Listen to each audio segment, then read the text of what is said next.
kahit nauna ka pang makapasa at nauna ka sa roster, pwede pang mas mauna pang makaalis sa'yo yung huling nag-exam. Halimbawa, ang ibig kong sabihin, kagaya ng KLT21, may mga kakilala tayong KLT21 na ngayon nasa roster.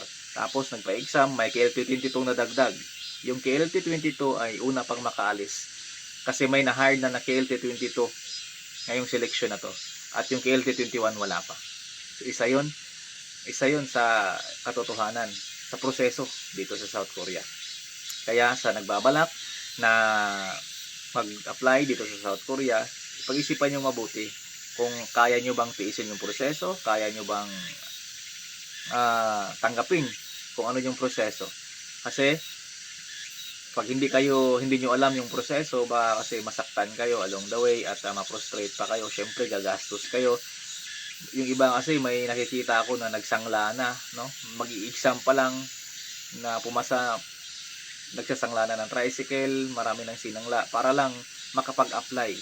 Pero yun ang katotohanan na hindi talaga madaling makaalis. Minsan yung iba hindi makakaalis at yung hindi talaga lahat pare-pareho. So, pag-isipan mo mabuti